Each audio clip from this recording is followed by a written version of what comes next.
Welcome to Distorted Opinions. I'm Kayla, and this week I am joined by Matt and Ted. And guys, I think this show is going to be one of those hot button topics that we hadn't even started the show yet, and I feel like the debate was already starting. So we were like, let's hit record and get into this. This week, we're going to discuss which decade had the best music. And I feel like that's a really loaded question. Which decade had the best music? I know Matt had some opinions on that. I know Ted hasn't quite shared his opinions yet. I'm biting my tongue. I'm waiting for you to hit record, so I'm happy we're here. All right, so we're here. Let's get right into it. And I know it's very subjective.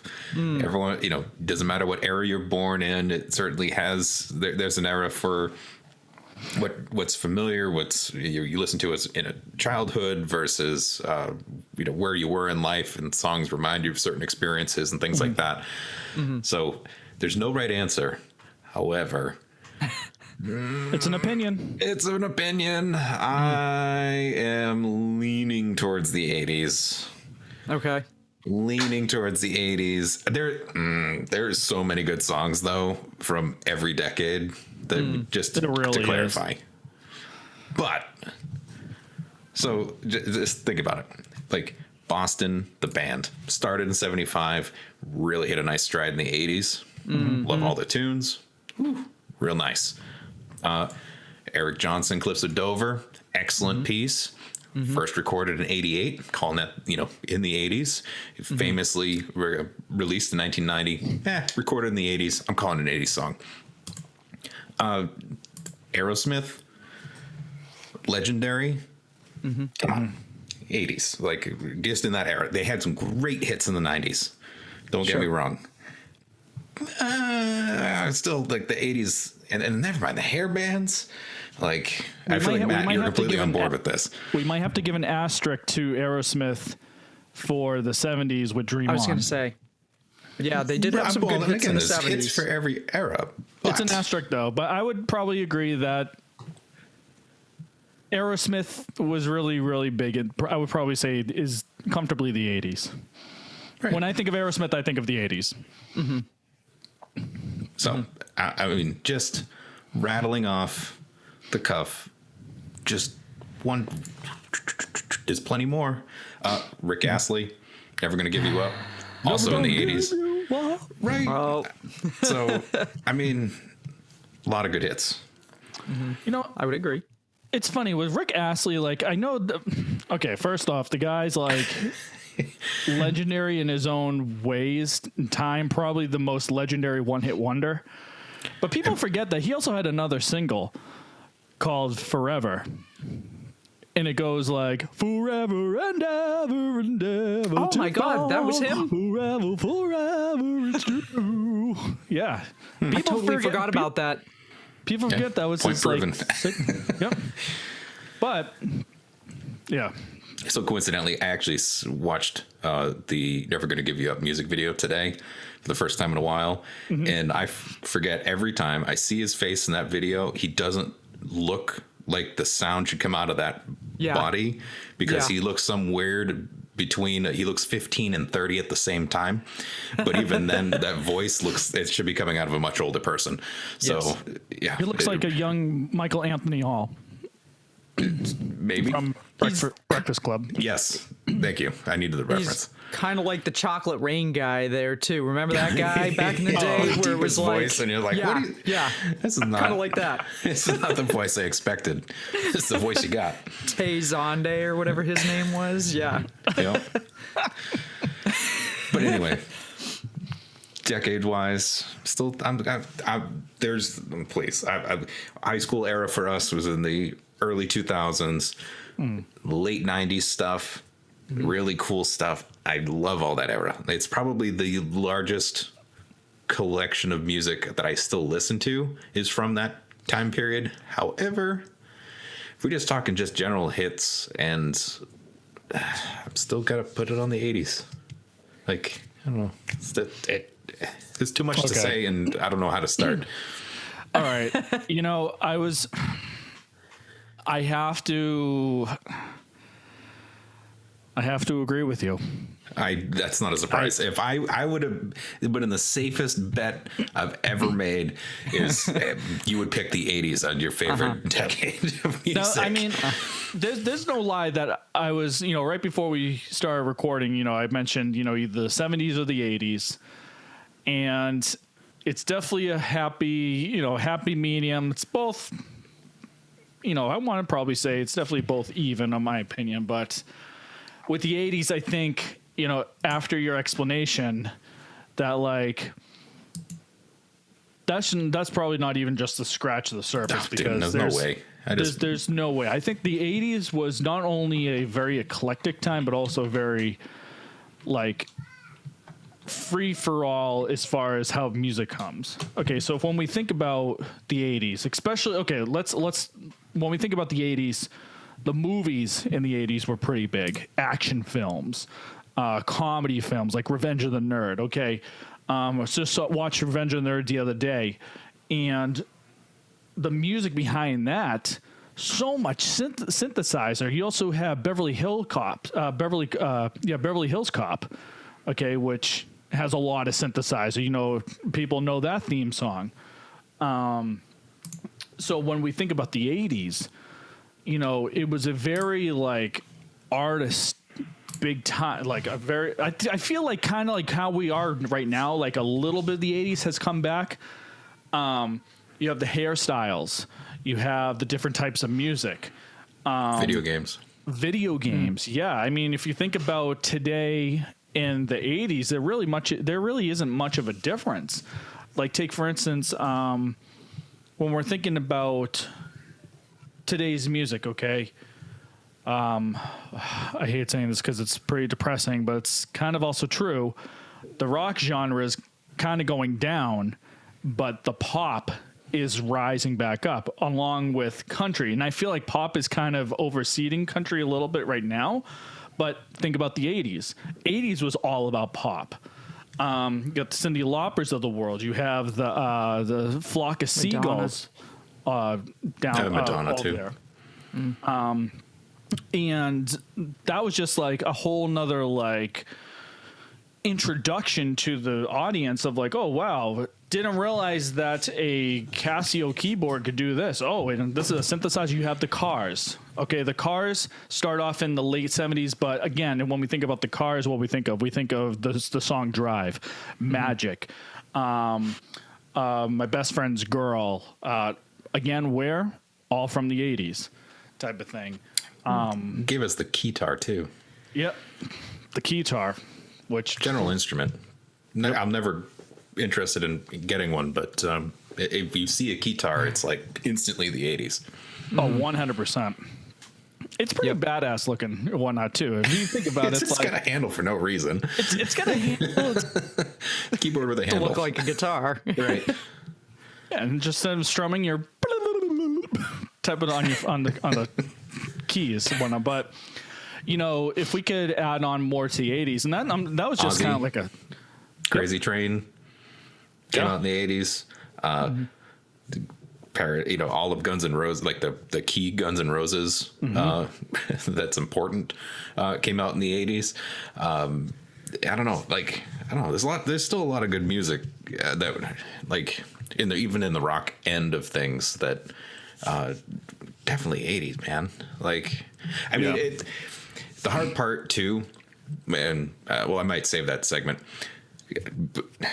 I'll pause. Kayla, jump in on this because we've just kind of been circling the 80s over here. If you have a different opinion, please let us get into that. I've been waiting for you guys to share your opinion because I'm going to throw a bit of a wrench in the mix here. Here we go. I'm going to ask the question, do you think that perhaps it depends on the genre of music that you're talking about? Because I think for the 80s, for sure, when it comes to rock and metal, I think the 80s were big years for that.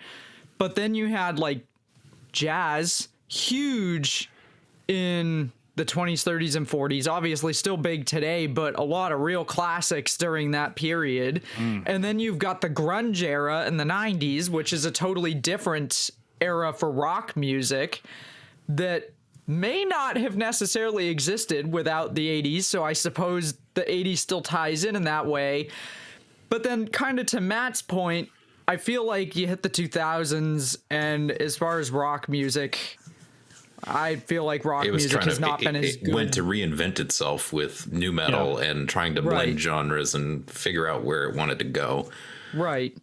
So, I mean, to me, I think it depends on what genre of music you're talking about as far as what decade was the best decade for music, because you had a lot of great stuff that happened in the 60s and 70s too, as far as, you know, soul music and rhythm and blues and those types of genres that weren't really as big in the 80s, but that was all still really good music. So I don't know. I feel like so nevertheless, there's always a foundation. I think just like what we said in the beginning, you know, there is no wrong or right answer to this episode. Okay. You know, we may have a listener right now that is all 100% country. 100% hip hop, 100% metal, 100% classical. Okay. It doesn't matter. Okay. I think what's great about this type of episode is that, again, there is no right or wrong answer. It's just three individual opinions on what we feel could be. Okay, well, maybe we could define it as could be the best era. Ted and I both say the 80s because when you try to dissect it, the 80s was a very creative time. Not only did it also brought a lot of big artists out there too, okay? You have Michael Jackson, okay, that blew up in the 80s. Okay, like with Thriller. Ted mentioned Thriller, about Guns. That was 78. For Thriller? Is it 82? I might get that backwards. I think that might be 80s. Because Michael Jackson was also big in the 70s, you know, as a solo. He was also he was doing the Jackson 5. 82. He was doing the Jackson 5 still, but he also then did his solo career in, I want to say, the mid 70s, late 70s with his solo record Off the Wall. Off the Wall. He had that single Don't Stop Till You Get Enough. I believe that was a 70s tune and whatnot.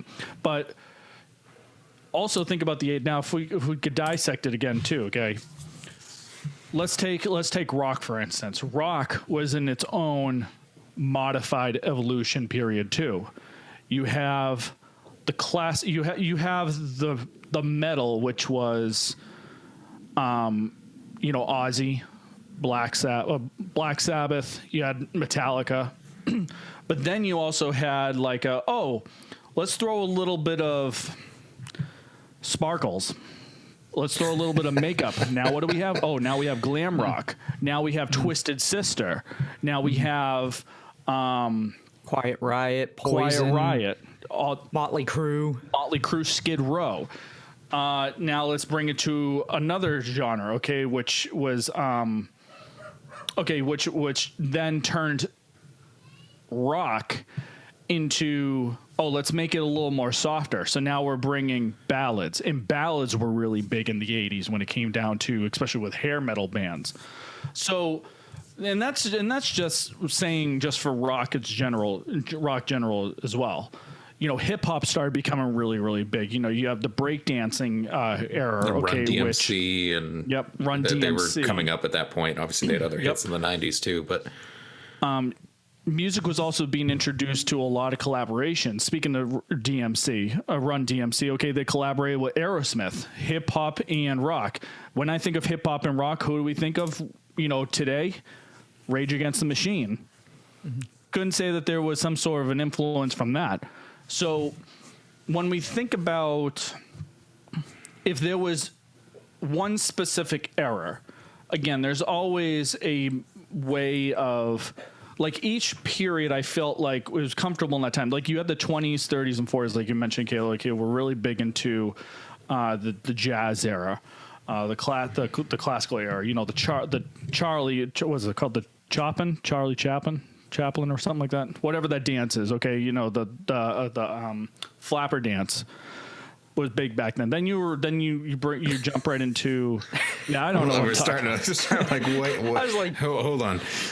Charlie Chaplin, wasn't he an actor? Yeah, he was an actor. He wasn't doing music.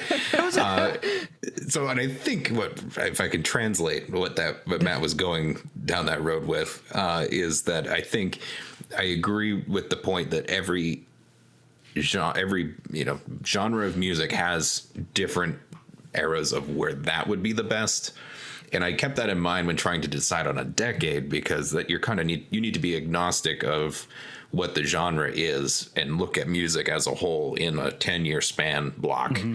And so, thinking through the 70s and the disco and, all that, fun music, which we've been hearing at weddings forever. Mm-hmm. And, but then over to all the subsequent decades and prior, the 60s, Dylan and all that other stuff. Like, I don't know. I still landed on the 80s between partially because it's modern enough that it's still relevant, I suppose, because it was such an influential, or at this point, looking back, it's still an influential, the sunglasses are coming back from, it's starting to, it's shifting towards the 90s now, but the 80s style and things are still back. But musically, it spawned a lot of creativity and influence in today's music based on some originality that occurred in the 80s. Mm-hmm. So, and I think that behind it all is kind of where I'm coming from when I picked that decade, because I agree. Yeah, jazz killing it in the 20s and 30s. Mm-hmm. Swing, that awesome. But I still land on the 80s. You don't really hear much of it, or at least it's not really commercialized today as if it were back then. So for what it's worth, I'm not disagreeing on the 80s. The 80s was my pick for the decade. I was more or less. You didn't tell us if you picked it. I wasn't done. You posed the question. We just ran with I was posing a question. I was posing a question. That I think those other decades. Again, it's genre dependent, but I feel that, especially if you want to talk maybe most influential decade of music, the 80s would definitely have been my pick, because I know I was with Matt. I was somewhere in the 70s and 80s, but I was leaning more toward the 80s because there was a lot that really happened in the 80s as far as the evolution of rock music. The breakthrough of rap became huge. Pop music in the 80s. And I think a lot of that too had a lot to do with, and Keisha and I talked about this a number of episodes back, MTV coming about in the early 80s, and you started getting music videos, and music videos popularized a lot of music that I think maybe people wouldn't have otherwise been exposed to. It was a whole platform. Yeah. Right. It changed the whole way that people consumed music. Consumed. That's the word I'm looking for. And so, I think that had a lot to do with it too. And we spent a whole episode talking about MTV and how that evolved, and that's not really what it was. But, back at that time, I think, that had a lot to do. Good. Right. When it was actually music television, which it's not anymore. But no, I wasn't disagreeing. The 80s is, in my opinion, probably the best decade so far. I was more or less just posing another question that launched into some pretty interesting discussion. So there you go.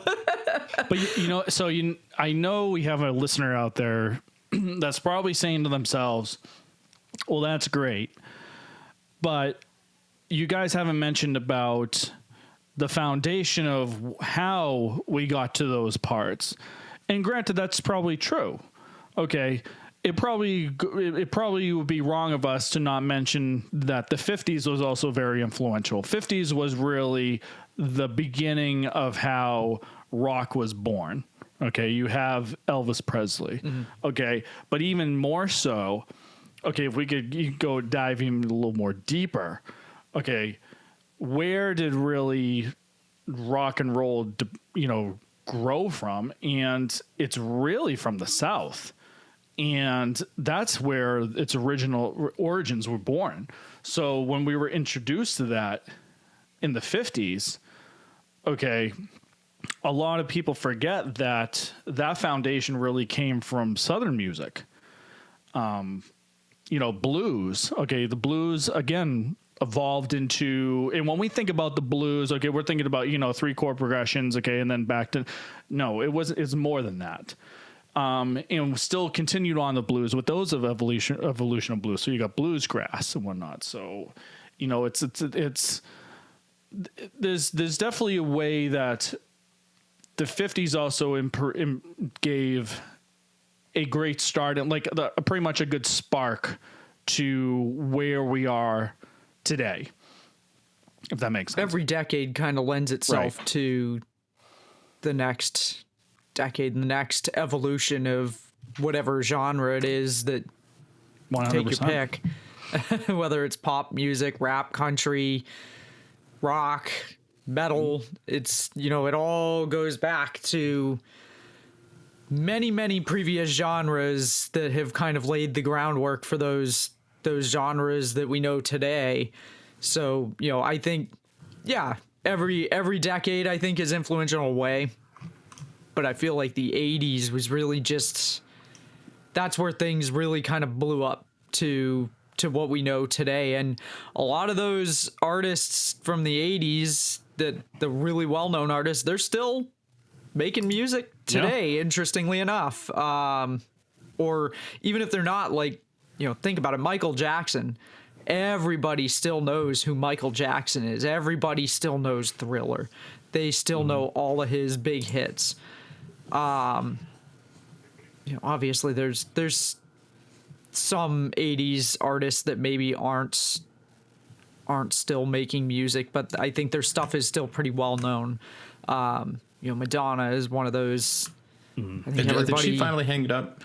Or is she just doing shows in Vegas now? Or is she? I think she's still doing it. I don't know. Is she really? Is she? I have no idea. I didn't think to look. I don't know. I suppose I could look right now. I don't know. I feel like, to a certain point, obviously you can't be making music forever, but then I do feel like to a certain extent there's just this constant needing to be relevant and maintain relevancy once you've had a taste of success. That it's not surprising that people, a lot of musical artists have been around forever. And obviously there's just a general love for making music. Like AC/DC just put out another album, which sounds just like everything else that they've already done. But, it's, I don't know. I just feel like Madonna, I don't know that she's able to maintain the genre that she was best known for. True. But I think she's still known today. I think her music, and in fact, so Matt, I think you did an episode with Keisha and Keisha and I have done a couple episodes as well where we've talked about finding music on social media and TikTok in particular. I just did an episode with Keisha where we talked about music on TikTok, and there's one of Madonna's songs that recently made a comeback as a remix that somebody did on TikTok, which I find to be really interesting because it's an older song. It's not even, obviously, I just looked it up. I don't think she's put out anything new in some time. She's apparently working on some deluxe album or something, but I can't figure out whether or not there's going to be... The remaster of the remaster. Yeah, basically. I don't know if it's going to have any new stuff on it. It's unclear, and I don't have time doing a show to sit here and read all of these articles here about it, but she's working on deluxe albums that she's planning to have out by the end of 2025, which is that's 4 years out at this point. Later. But yeah, but she definitely had, it was one of her songs, and it's not one of her songs from the 80s, I don't think, because I think she put out an album in the late 90s, early 2000s. And one of the songs off of that has been remixed, and it's being used in a ton of videos, which I find to be really interesting because it's not even like this is current stuff that she just put out. And so, you know, I feel like, but again, it goes back to, you got somebody who got their start in the 80s, and she was hugely popular in the 80s, and she was hugely controversial in the 80s too for a lot of the stuff that she was doing. So, you know, I think there's that aspect of it too. In the 80s, you definitely had some people that were pushing the boundaries of what musicians were getting away with. Oh, so did Elvis. Yeah. They had to film him the waist up, and that was in the 50s. True. Yeah. And then you look at it today and it's like, what's the big deal? People are just naked now. Like, it's outrageous. Yeah, pretty much. You know, I think, and that brings us to like what we were talking about as far as, you know, how the evolution of music has really evolved with how we are introduced today, like with MTV, like again, in anything before the early 80s, everything was on the radio. You didn't really have a visual, or if you heard of it, you saw a visual, it was on a TV, it was black and white. Right. And again, they didn't have DVR, so it's not like you could go ahead and rewind it. Okay, nevertheless, probably even have a VCR at that time. Okay, so it was like a one and done thing, and that was like, hey, did you hear that Doobie Brothers song? What are you talking about? Oh, looks like I'm gonna have to buy the album The Captain and Me just to go and listen to the song, which I think is that song. Okay, but TikTok for now is another platform that takes those pieces of music, and I think it also evolutionized those types of songs to the new generation that's up now. So take, for instance, actually, it's funny. My wife sent me this video. I think it actually was on TikTok, and it was one of those comparison, like side by side type of things. And it was about a younger generation was excited because they never saw jorts. Okay. I think I still got a pair or two.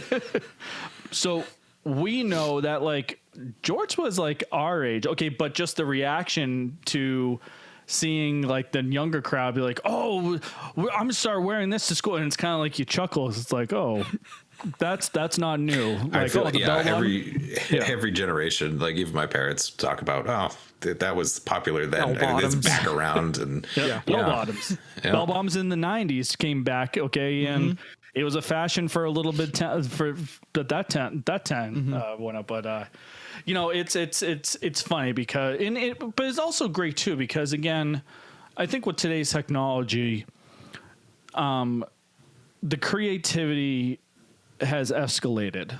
Okay, so it now forces artists to go ahead and be a lot more creative. We're now introduced to remixes, house music. Okay, something that was maybe something from the 70s to the 60s is now all of a sudden house music. Okay, if you're going into downtown Boston or Las Vegas or something like that. So those types. So I think it's a great. I want to say memory. It's not memory.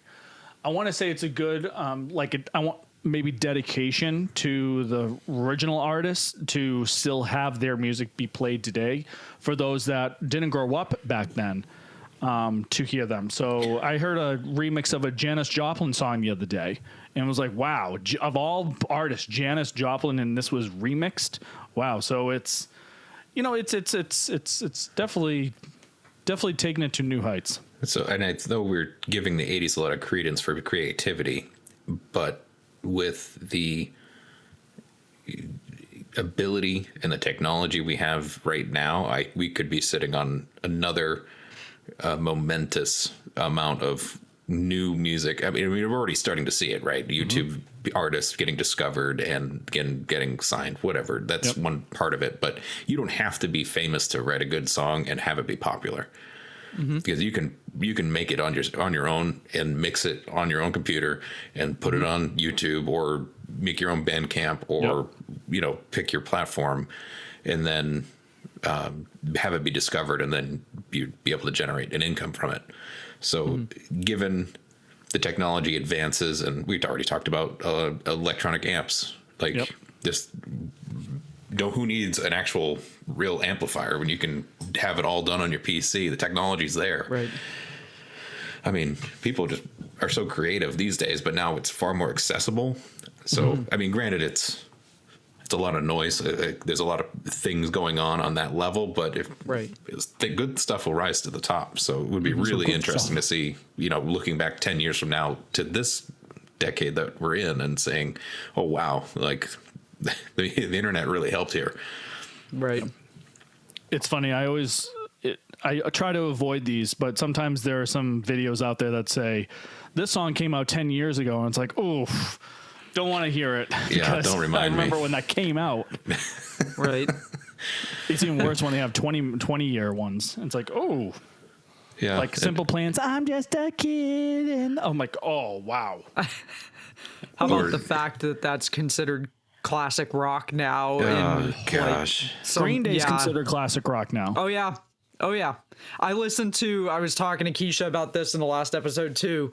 I listened to terrestrial radio mostly at this point when I'm camping because I don't really travel much for work. And I like how you have to break down that it's terrestrial radio versus any other kind of radio. Because I listen to a lot of satellite radio on I just find on it's my a funny computer and stuff. Yes. Word choice. It's fun.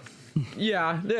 I mean, okay. So hopefully our listeners know what I'm talking about. When I say terrestrial radio, I mean like a regular radio station. You mean like I used on to the use airwaves? all the time? Yeah. Kayla only listens to stuff on Jupiter every Saturday night between 3 and 7. Pretty much. Hey, you never know what's going to come on this ham radio, let me tell you. I was listening to some real interesting music recently on a pirate radio station in, where was it? I think I made a note of it somewhere here, and I'll have to look it up because I think I actually did a recording of it. But anyway. If you could, are you able to mention something that comes right to your mind that you heard probably the weirdest thing on a ham radio? On a ham radio? Yes. I may or may not have sent it to Ted. I don't know. I don't remember. I made a recording. I was in Maine and I was listening to some AM radio up there and in the evening, and there were some guys on 80 meters and they were, I don't know where they were, but they were the biggest bunch of clowns I've come across in a long time, because it was like some dude going on a rant about AM Facebook sucks, and I have no idea what he was talking about, but he went on and on about this for a good 20 minutes while somebody was playing the Twilight Zone theme occasionally. Oh, right. Between. I do remember that you told me this. I did send that to you. That's right. Very bizarre. I listened to it. It was hilarious, but it's like, I'm pretty sure these dudes were violating a lot of different FCC regulations with the way I don't think I heard any of them ID themselves either. And you're supposed to ID yourself with your call sign at least every 10 minutes. And I don't think I heard a single call sign the entire time I was listening. And I listened for a while because it was ridiculous. But that's like people talking. But this station was, I think it was a pirate station in Mali on an AM station. That was kind of interesting. They had some real cool music playing there. But a pirate station? Yeah, meaning they don't have a license to operate and they're just transmitting like out of a garage or something. Oh, and I was thinking, okay. I'm thinking like pirate thinking music. On a pirate ship? Yeah, they're going to tell you where the treasure's hidden. Accordions. The occasional parrot squawk. Yeah, no, that's a different type of Jack pirate radio. No, different meaning entirely. But yeah, no, that was very interesting. But no, so I listened mostly to regular FM radio when I'm camping because I don't really commute very much these days. I do listen to The Pike when Mike Shue is on in the morning because I like his show, but the problem is a lot of the radio stations around here are just playing classic rock, and it's not even like it's the same 20 classic rock songs over and over and over again, but now there's a mix of Green Day, Stone Temple Pilots, Metallica, like all these bands that we listened to as kids, those songs are now being played on classic rock stations, but there aren't really a lot of stations around here playing newer rock music anymore. I can't think of a single one that I've listened to that has, actually, I take that back. There's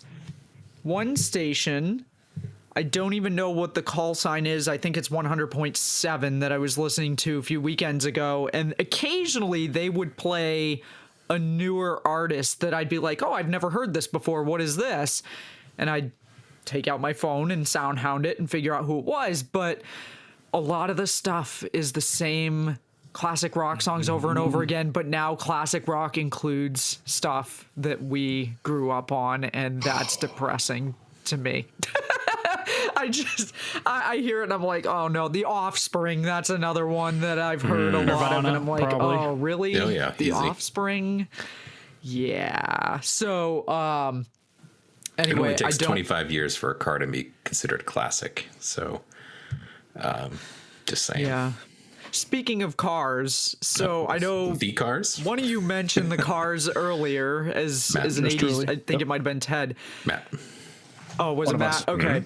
So I do want to share a real quick story about the Cars that Ted, you may have heard before. Matt, I don't know if you've heard because it's kind of humorous, but my dad back in the day saw many a band in the 80s play because they would come through and they'd play it at the college that he was going to. And one of those bands was the Cars. He got tickets to go see them. I don't think he was really a huge fan, so he didn't know many of their songs. And the opening band was on, and he's, sitting there watching, and these guys come in, they sit down next to him and ask him what he thinks of the opening band. And he was like, they suck. Apparently they were not good. I don't know who the opening band was, but my dad thought they sucked. So those guys were like, oh, okay, interesting. So a little while later, he's sitting there. The Cars are about to come on. Here come the Cars. Well, guess who the guys were that sat down next to him that asked him what he thought of the opening band? The Cars. Oh, yeah. He had no idea, and he told them that their opening band sucks. So I don't know if that opening band played with them again. I don't know if they went around taking a poll of audience members. Yeah. So anyway, just Matt mentioned the Cars, and I thought of that because that's always a funny story that comes to mind. But yeah, no. Anyway, I think we probably all are in agreement that the 80s we feel would be. I thought we would have more disagree. I thought we might pick different decades, but it's kind of. I feel like someone would have maybe picked the 90s just for how good. There's a lot of good music in the 90s too. Don't get me wrong. Like, I don't know. I think if we had a guess, we might have had maybe some opinions. More opinions. Maybe. But I don't know. I think. I'm not disagreeing. I'm happy that we're all on the same page. Don't get me wrong. But let's open it up to our audience. If somebody has a differing opinion, to let us know what your thoughts are. Somebody has a different opinion than us. I'm sure there's somebody who disagrees with us. Please do. On the 80s being the best and most influential decade. So if you are one of those people, we'd love to know what your thoughts are. By all means, please leave us a voicemail on our Anchor page over at anchor.fm/distortedopinions, or send us an email at distortedopinionsshow@gmail.com, or leave us a comment on social media or something. Let us know what you think. If you disagree with us and feel that there's another decade that had better music, because I'm open to hear other people's thoughts. But yeah, I do think it's interesting that we all landed on the 80s. I had a feeling Matt was probably going to land on the 80s. That was the safest bet ever. Most of his songs of the week are from the 80s. There's a theme going on. Even the ones that aren't from the 80s, some of them sound like they could have been from the 80s. Exactly. Yeah. So, okay. Well, I think the three of us are in general agreement that the 80s would be our decade of choice. And I know we could probably be here all night still hashing this out, but I feel like we have to revisit this, but with a guest, because I'd be really curious to hear what our guests would say about their genre. Sure. And it would be very exciting too, because there could be now. Okay, I think probably the majority vote says that we believe that the 80s are great, but when we revisit this, maybe our guest or maybe one of you out there who will or who listen to this and respond to us may say something else and say, well, actually the 80s suck. Okay, well, why? And maybe point out things that we haven't talked about. I'd be very curious.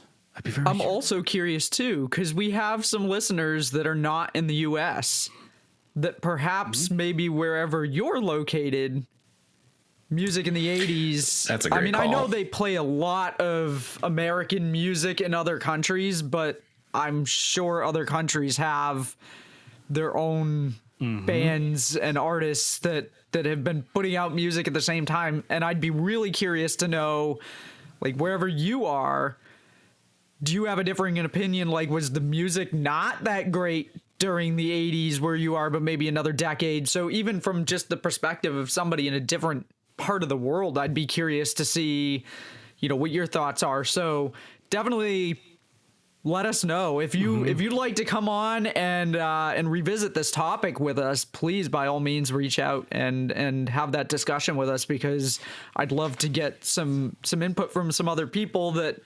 the three of us are in agreement, but I know we're not the only opinion out there, and I'd love to hear what other people have to say about it. There are plenty of black spaces in the screen right now where you could be in that seat. That's multiple. Right. But yes, let us know. Reach out to us. Yes. Yeah. Please do. So on that note, do we want to go into our song of the week? Sure can. The week. We haven't had the song of the week jingle in a while. We haven't. Ring a ding ding. So and I don't know, I can go first, or I'll give our usual spiel, and then we can figure out spiel. Who wants to go. So as a reminder, if you're new to the show, or if you've been listening every week and you just don't remember where to find it, we have a Spotify Song of the Week playlist. We put all of our Song of the Week picks in their entirety into that playlist. We put the link in the description of every episode. If you're watching the video version, we also put a Spotify scan code up on the screen. All you have to do to use that is open Spotify on your phone or mobile device, and in the search bar, tap the camera icon and hold your device up to the screen. It'll scan that code and take you right over to the playlist. Got all of our past picks in there. We'll put all of this week's picks in there as well. It's getting more and more eclectic by the week. So I think we're up to like 10 hours worth of songs or something insane like that. So definitely. It's all great stuff. Oh yes, it's you're gonna get a little bit of everything in there. So definitely go give it a listen. I'm sorry, almost 12 hours. We'll probably be at 12 hours as of this week's picks. We should just open up like a house joint called the Stored Opinions House Party and just have play all the stuff that's on this playlist. I mean, because every week we usually pick a song based on a theme, or it's. I mean, imagine just having a marching band track just pop on. When we picked marching band music a year and a half ago. Yeah. There's Christmas music in there. And Christmas music, right? I'm going to get some popcorn, Charlie. There's all kinds of stuff in there. So if you haven't checked it out, definitely go give the playlist a listen, and you're going to find all kinds of interesting things in there. On that note, do you guys want me to just go ahead and go for it? All right. Break the ice. My pick, sticking with the theme of the show, I went with a song from the 80s that I felt that was really the best decade for metal. And I went with a song, probably not going to be a total surprise to you guys, but this is one. Metallica. Well, there you go. All right. I went with Orion from Metallica off of 1986's Master of Puppets. This is by far one of my favorite early Metallica tracks. It's instrumental. It doesn't get a lot of radio play. I don't know if it's ever gotten radio play other than maybe if you listen to the mandatory Metallica station on Sirius XM. That's probably about the only place you'd hear it on the radio, because it's a long song. I think it's like 9 minutes, somewhere around there. It has a very spacey sounding bridge, hence the name. It was written by Cliff, James, and Lars, and Cliff, as you know, many of our listeners probably know, was killed shortly after this album came out in a bus accident, and so this is some of the last music that Cliff wrote. Just a great song. There's 4 solos in it. There's 2 bass solos and 2 guitar solos. And Kirk actually revealed in an interview during an episode of It's Electric, which was a podcast that Lars was hosting on Apple Music, and one of the only reasons that I ever paid for Apple Music was to be able to listen to that podcast. But Kirk revealed that Orion had actually been part of Sanitarium under the name Only Thing, and then they ended up making a separate track and calling it Orion.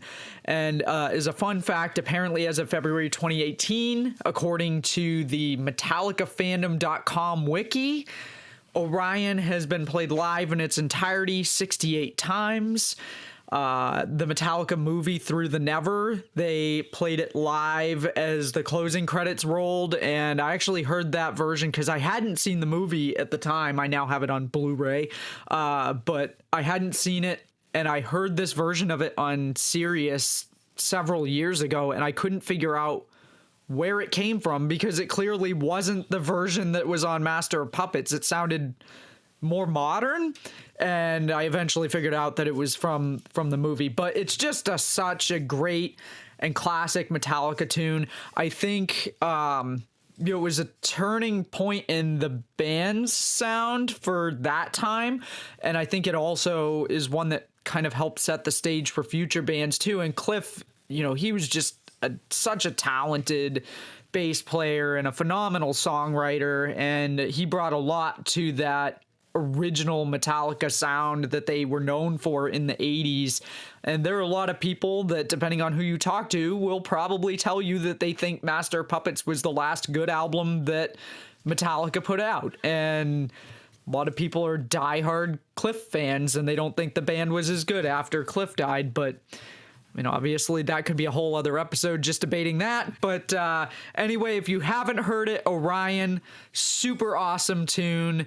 Give it a listen. We'll put it into our Spotify playlist. So I realized why the playlist is going to be over 12 hours by the time. Because that song's about a half an hour. Yes. Four guitar solos. That thing it's a good song, don't get me wrong, but it is long. Yeah, it is. It is very long. As are a lot of their instrumentals from the original, like the first 4 albums. I think each one had an instrumental, and they're all long. They're all like 8 or 9 minutes long. So yeah, that'll put us over 12 hours. 8.5 minutes. I dig it. Ted, what do you got? Well, I also am going to be on the 80s train. No surprise. We already got a theme. We have a theme every week. I went through all of the songs that we'd all picked, making sure I'm not picking a double. And I've already put one song from this band in the mix on episode 30 when we had Ray and Joda on. And this particular album came out in 1987.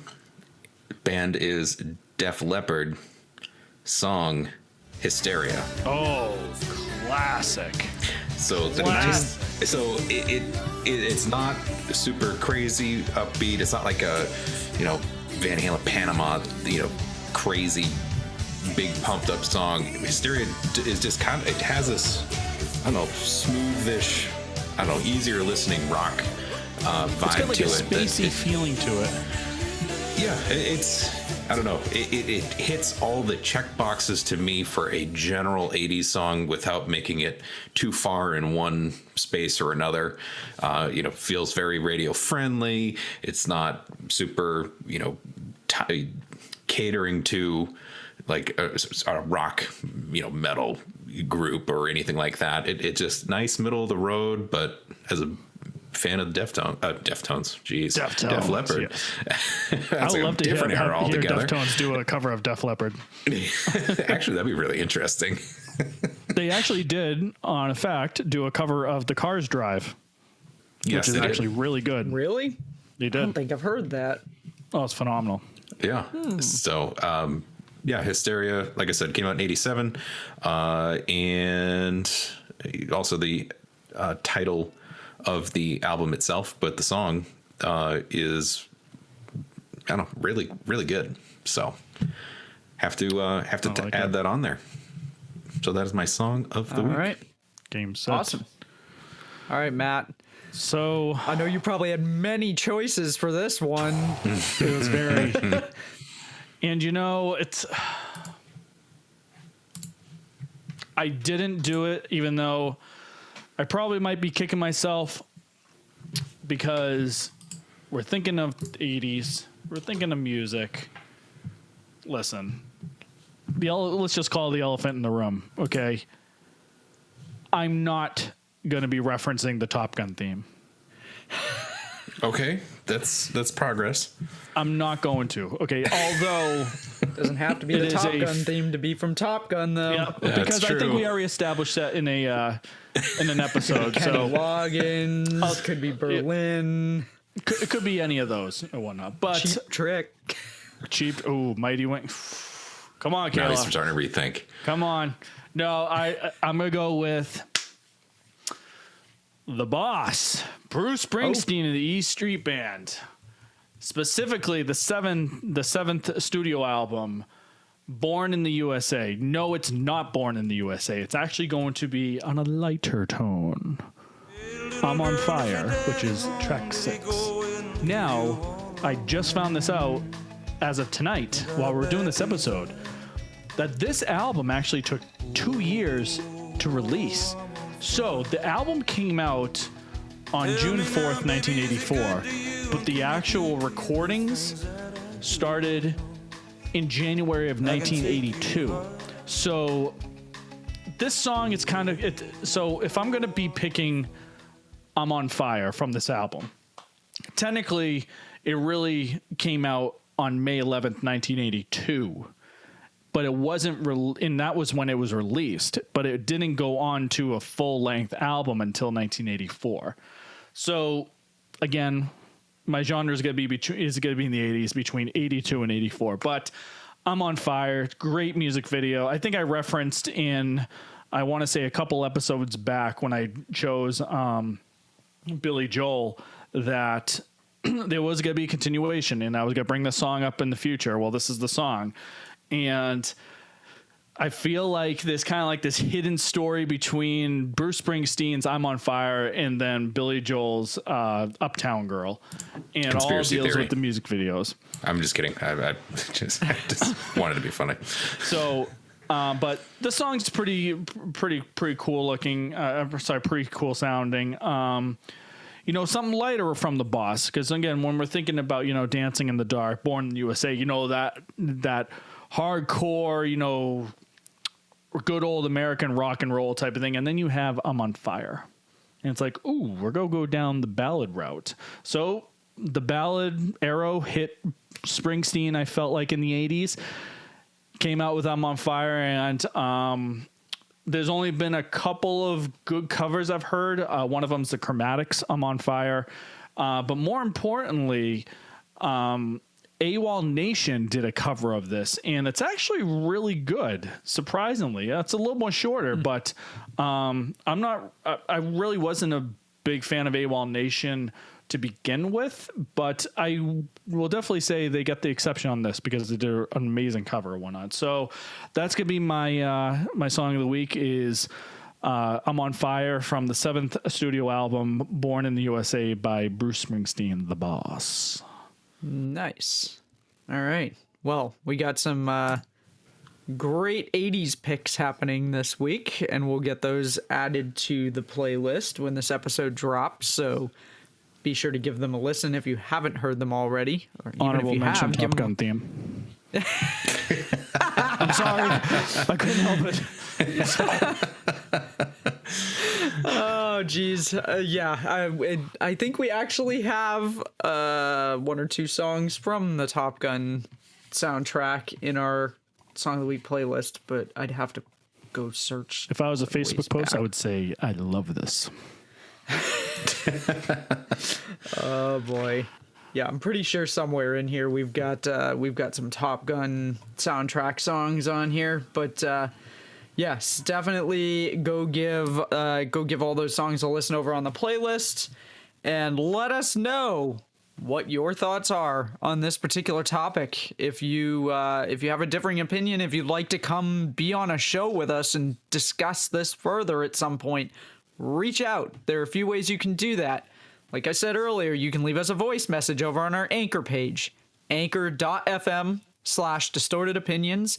You can also find links to our social media platforms there. You can head over to our YouTube channel and be sure to hit subscribe, because we have a YouTube subscriber challenge going on right now that we are trying to get to at least 100 subscribers. And if that happens, Matt will go into a Home Depot and film himself playing the Home Depot theme on his guitar.